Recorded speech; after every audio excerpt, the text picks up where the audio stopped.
মৃত্যুদণ্ডৰ শাস্তি বাতিল ধেমাজিৰ নন্দিতাৰ ঘাতক ৰিণ্টুৰ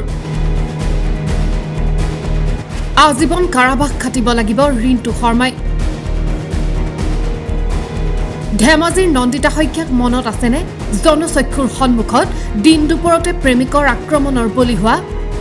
মৰিধল মহাবিদ্যালয়ৰ ছাত্ৰী আছিল নন্দিতা শইকীয়া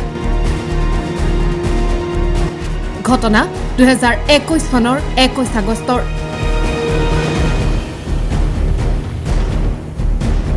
কলেজৰ পৰা উভতাৰ পথত বান্ধৱী আৰু বান্ধৱীৰ দেউতাক সহিতে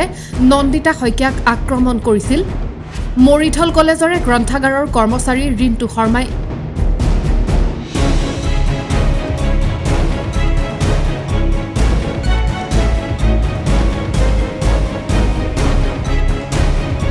প্ৰেম প্ৰত্যাখ্যানৰ পৰিণতিত প্ৰাণ হেৰুৱাব লগা হোৱা নন্দিতাৰ ঘাতক ৰিণ্টু শৰ্মাৰ বিৰুদ্ধে 2025 চনত মৃত্যুদণ্ডৰ ৰায় দিছিল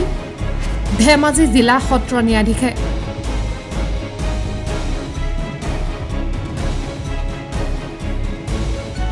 অৱশেষত আহিল চূড়ান্ত ৰায় গুৱাহাটী হাইকোৰ্টৰ ৰায়দান ৰিণ্টু শৰ্মাৰ বিৰুদ্ধে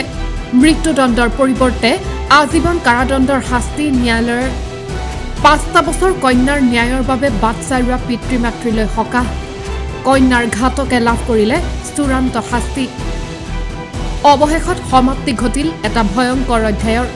2021 চনৰ পৰা 26 চনলৈকে